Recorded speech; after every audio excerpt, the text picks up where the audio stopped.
चलिए आइए इस वीडियो में जानते हैं अमावस्या और पूर्णिमा कौन थी। अमावस्या पूर्णिमा किसकी पत्नी थी। बहुत समय पहले की बात है जब आकाश में देवताओं ने चंद्रदेव को यह वरदान दिया था कि वह महीने के कुछ दिन बढ़ेंगे और महीने के कुछ दिन घटेंगे। यह इसलिए ज़रूरी था क्योंकि जिससे संसार में मनुष्य को समय का ज्ञान हो सके। चंद्रदेव की दो पत्नियां थीं, एक का नाम अमावस्या था और एक का नाम पूर्णिमा था। अमावस्या बहुत सांवली थी और वह शांत तेजस्वी स्वभाव की थी। वह बहुत ही शांत रहती थी और पूर्णिमा एक बहुत ही सुंदर और उज्जवल आनंदपूर्ण थी। जब चंद्रमा अमावस्या से दूर होते जाते थे और पूर्णिमा के करीब होते जाते थे तो चंद्रमा का प्रकाश बढ़ता जाता था और पूर्णिमा के पास जाकर चंद्रमा पूर्ण प्रकाश बिखेर देते थे।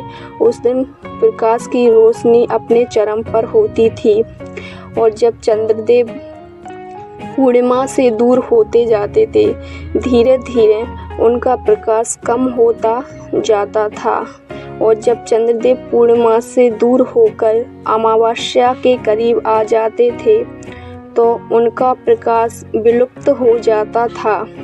अंधकार पूरे संसार में छा जाता था।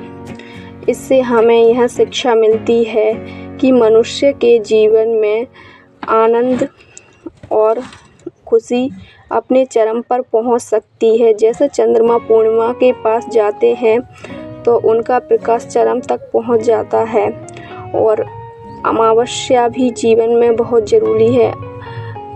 अमावस्या जीवन में इस प्रकार आती है जब दुख, संकट, निराशा मनुष्य के जीवन में आ जाती है तो अमावस्या होती है और आनंद मनुष्य के जीवन में आता है तो पूर्णिमा होती है। दोनों ही जीवन के लिए अत्यंत महत्वपूर्ण है। एक के बिना जीवन संभव ही नहीं है।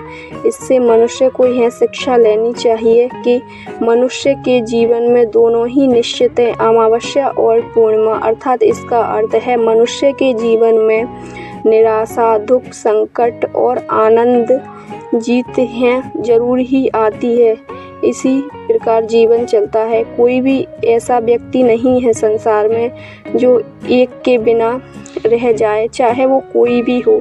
दोनों का आनंद, सुख, संकट उसे झेलना ही पड़ता है। अगर आपको यह वीडियो पसंद आई हो तो इस वीडियो को लाइक करें और चैनल को सब्सक्राइब करें। ऐसे